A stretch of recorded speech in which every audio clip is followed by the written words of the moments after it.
Salve, salve galera! Mais um ano de pandemia, então mais um ano de videoaulas. Vamos nessa agora ao PET de 2021, segundo ano, volume 1. Eu estou responsável dessa vez pela semana 4 e 5. O tema da aula de hoje, a verdade e o cotidiano. Então, vamos lá. A verdade é importante? O que você pensa? Você acredita que a verdade é importante? Você acredita que existe verdade? Como a verdade impacta a sua vida? Qual que é a diferença? Se a verdade existe ou não, e se ela existir, como que ela impacta a sua vida? Qual que é a diferença que ela faz para você no seu cotidiano, na sua vida, na sua forma de pensar, na sua forma de agir? Como que ela impacta? Como que ela mexe com você e te move para certos comportamentos, para certas ideologias? Qual que é a importância dela na sua vida, na minha vida, na vida de qualquer pessoa? E a gente tem que lembrar sempre de uma coisa: a verdade, ela pode ser simulada, inventada, manipulada, distorcida. A gente tem o fenômeno da pós-verdade, por exemplo, que é uma invenção no presente de algo que aos poucos as pessoas vão acreditando e no futuro isso se torna o mais aceito, isso se torna uma verdade coletiva. E isso é problemático. Tem que tomar cuidado. Aqui tem essa postagem sensacional do jovem Gabriel Luca, que escreveu esse bilhete para a mãe dele. E ele estava se passando pela própria professora. Esse é um tipo de mentira fácil de detectar. Mas nem toda mentira é fácil de detectar. Tem certas histórias, certas invenções que elas são difíceis de desmentir, que elas são complexas. Então, a gente precisa ficar atento, precisa ter muita atenção quando a gente recebe qualquer tipo de informação, qualquer coisa. É importante parar e pensar, parar e analisar com cuidado. No senso comum, a verdade ela é dada pela vivência do cotidiano, pelas experiências empíricas imediatas do cotidiano. E isso gera muito erro, isso costuma levar a erro. A gente costuma errar muito quando se deixa levar pelo senso comum, se deixa levar pela nossa primeira impressão. É bom olhar com cuidado, é bom pensar com calma. Nem sempre as coisas são tão dadas assim, tão simples assim. E nesse senso comum é fácil, é o mais tranquilo, é o mais rápido a gente aceitar aquilo que está próximo da nossa ideologia atual, aquilo que a gente acredita hoje. Nos deixa levar por aquilo que é similar, aquilo que parece alinhado, que tá... parece que é que eu acredito, tá bacana. Mas pode estar errado, cuidado, pode estar errado. A própria ideologia nossa pode estar errada. Então é importante pensar sempre, será que eu estou certo mesmo? Será que essas pessoas que estão me falando isso estão certas mesmo? Minha mãe me falou uma coisa hoje, eu gosto muito da minha mãe. Mas só porque eu gosto da minha mãe quer dizer que minha mãe está certa? Não necessariamente. Minha mãe pode estar errada. A sua mãe pode estar errada. A mãe de qualquer pessoa pode estar errada. E nessa mesma pegada daquilo que é facilmente aceito por ser similar, a gente tem que tomar cuidado com as bolhas ideológicas, que são muito comuns hoje em dia. A gente se deixar levar pelas pessoas que pensam igual a nós, pelas ideologias que são parecidas com a nossa, e a gente vai se deixando, vai indo, vai sendo levado, e sabe-se lá onde a gente vai parar.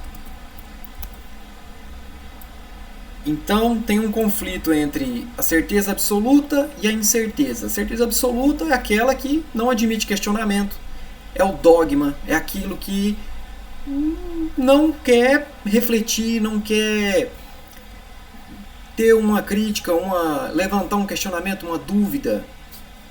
E geralmente uma pessoa que abraça uma certeza absoluta, ela tem muitos problemas na vida dela. Ela se fecha ao conhecimento, ela se fecha à diferença, ela se fecha às ideologias, ao jeito de viver diferente do dela. E isso pode gerar violência. Isso é perigoso porque pode gerar violência. A incerteza, por outro lado, é saber que a gente talvez não saiba bem alguma coisa. Poxa, eu posso estar errado. Eu posso não saber bem sobre isso. Eu poderia estudar mais, eu poderia pensar mais a respeito, conversar mais com as pessoas para ver se realmente faz sentido o que eu penso. Então é bom ter essa postura da incerteza, é muito boa, porque ela permite o aprendizado, ela te leva ao seu enriquecimento interior, ao seu engrandecimento enquanto pessoa que aprende mesmo, pessoa que lida com o mundo e com a realidade. Tem essa frase legal aqui, lá no PET: a ignorância e a violência são filhas da pressa de saber e da preguiça de pensar. Ótima essa frase, muito boa. E um problema que acontece nessa pressa, nesse abraçar dogma e se deixar levar pelas mentiras, pelas notícias falsas, é o risco de acreditar na inexistência da verdade. Pode chegar a esse ponto. Aqui tem um exemplo muito bom, um desenho que mostra no primeiro quadrinho esquerdo, canto superior esquerdo, temos lá uma setinha apontando para cima e uma apontando para baixo. A que está apontando para cima está correta. A gente está se baseando pelo carrinho ali que carrega essa caixa, carrinho de mão ali. Então, tem uma verdade e tem uma mentira. No quadrinho do lado, no quadrinho à direita dele, nós temos ali que alguém mostrou: ó, essa aqui é a mentirosa, essa aqui é falsa, essa informação é falsa, mentirosa. E a outra é verdadeira. Depois surgem mais mentiras. E aí as pessoas têm que mostrar: ó, não, isso é mentira, isso é mentira, isso é mentira, isso é mentira. Chega num ponto, que é o que a gente está vendo aqui, essa figura mais à direita, grande, que tem tanta mentira que tem certas pessoas que começam a se perguntar: puxa vida, mas a verdade realmente existe? Eu só vejo mentira, tem aqui 1 milhão, 1 bilhão de mentiras. Será que não existe verdade então? É tudo mentira? Não, a verdade está ali, está em algum lugar ali. E às vezes ela se perde, mas ela existe, ela está ali. Só que ela se perde no meio de tanta mentira, tanta notícia falsa. Isso acontece muito hoje em dia na rede social, no Zap Zap. As pessoas mentem tanto e com tanta rapidez, com tanta intensidade, que é até difícil saber cadê a verdade. Mas a verdade existe, em algum lugar ela está. Basta a gente procurar com cuidado, a gente pesquisar com calma, estudar mais, pensar mais, que a gente é capaz de encontrar a verdade em muitos casos. Às vezes não em todos, mas em muitos casos sim. Tem outra frase bacana: o conhecimento exige que tomemos uma certa distância do objeto. Então, não estar imerso demais em alguma coisa e nem distante demais de alguma coisa para tentar conhecer aquilo, para tentar entender aquilo. Não adianta eu assistir um show de rock com minha orelha colada na bateria, que eu estou perto demais, eu estou imerso demais. Isso vai me atrapalhar a ter noção de todos os sons que estão sendo produzidos ali. Do mesmo jeito que não dá para eu ficar longe demais, para eu ficar distante muitíssimo do palco e nem ouvir o som da banda. Então tem uma certa distância boa que vai me ajudar a entender melhor, a apreciar melhor aquele fenômeno. Algumas atividades que nos ajudam a nos aproximar da verdade, não necessariamente que elas vão nos levar à verdade absoluta, não necessariamente, mas elas vão nos ajudar a ter uma aproximação da verdade, estar mais próximos daquilo que faz sentido, daquilo que é coerente, daquilo que é verdadeiro. Alguns exemplos são a ciência, a filosofia, a criticidade, o estudo e a checagem de fatos, especialmente no caso das notícias falsas que a gente vê nas redes sociais, é importantíssimo. Temos lá no material 2 teorias acerca da verdade. Uma delas é a verdade como correspondência, que significa descrever corretamente a realidade. Ou seja, se hoje está chovendo e eu enuncio hoje está chovendo, eu estou enunciando uma verdade, eu estou dizendo algo que corresponde àquilo que de fato acontece. Outra coisa interessante dessa verdade como correspondência é a questão do conhecimento de causas e especialmente da essência, conhecer a essência de algo. Ou seja, eu consegui descrever alguma característica que é essencial daquilo que eu estou descrevendo. Se eu vejo uma casa e eu falar, isto é uma casa, eu estou pensando na essência daquele imóvel, na essência daquele arranjo de tijolos e telhas e concreto, etc. Então, eu estou lidando com a essência. E os filósofos e as pessoas que acham isso curioso, que se interessam por isso também, elas vão pensar, mas essa tal de essência, ela está na coisa? Ela está na casa? A casa, lá com o concreto, o telhado, a pintura, etc. Ela tem uma essência nela, naquele objeto material, físico? Ou não? Caso afirmativo, caso sim, nós humanos podemos acessar essas essências? A gente pode acessar a essência da casa? Isso tem uma discussão em filosofia. No período medieval, muitos pensadores se debruçaram sobre isso. Tem um vídeo no canal falando sobre isso, para quem tiver curiosidade. A teoria do conhecimento no Idade Média. Para quem tiver curiosidade, pode dar uma olhadinha.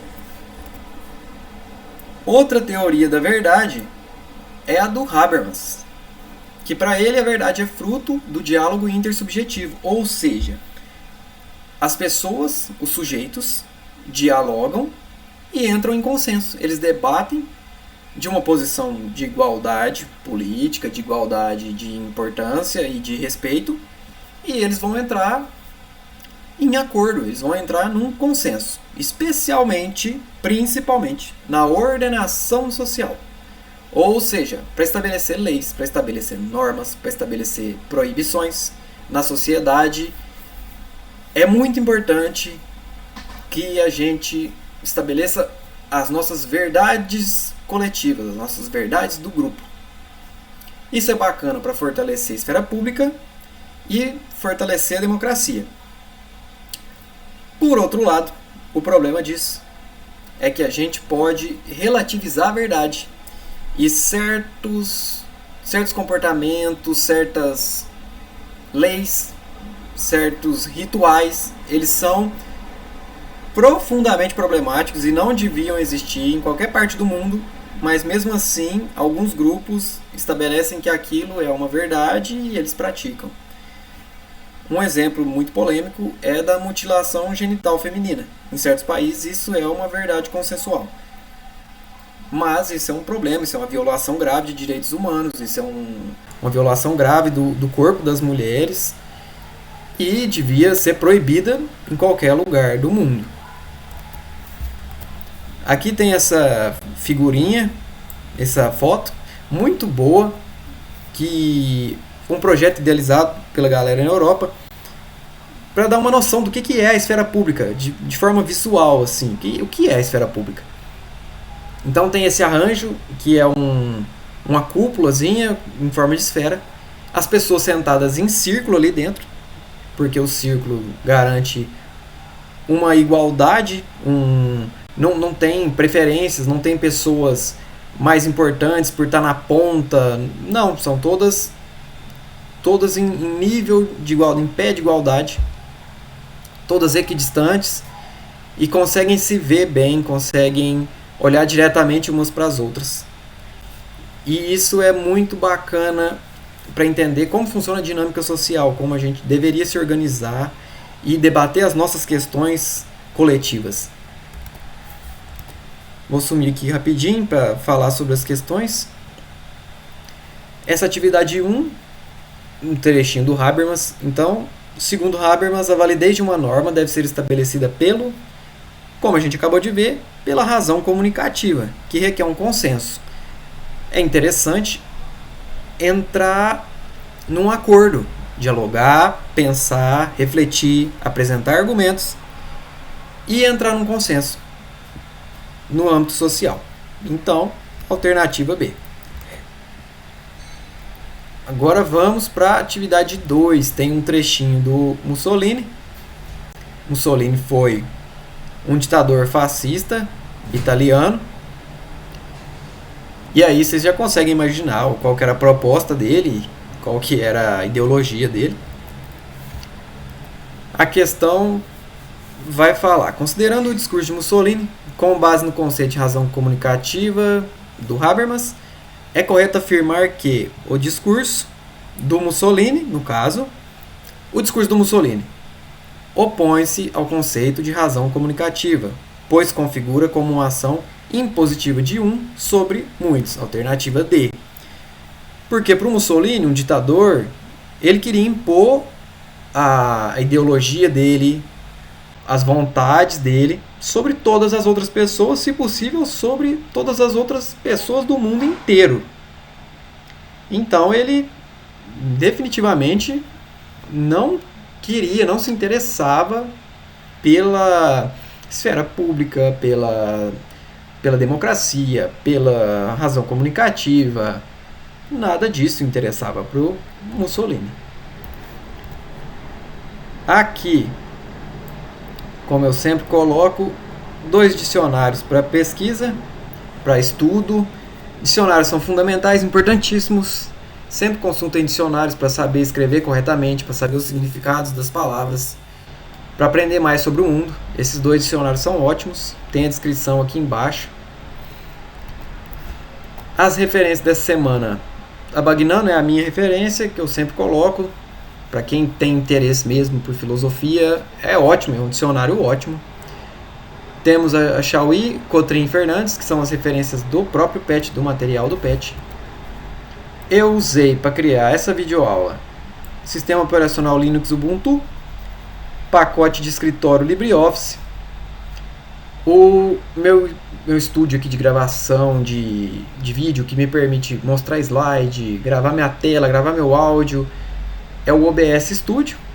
Todas as ferramentas são gratuitas, livres, qualquer pessoa pode baixar, instalar e usar livremente. É isso aí, a minha recomendação fica especialmente pro dicionário, pros dicionários, né, pros 2. E uma dica de vida, mantenham sempre a autocrítica. A autocrítica é fundamental para qualquer ser humano. Seres humanos autocríticos são pessoas melhores. Necessariamente são pessoas melhores. Porque elas não se deixam levar pela fé cega em si mesmas ou pela fé cega nas próprias ideologias. E elas são capazes de mudar, de aprender, de lidar com o diferente e viver de uma forma mais tranquila, mais leve, mais benéfica para todos ao redor e para si mesma, principalmente. Obrigado pela atenção, valeu galera, é isso aí, até a próxima.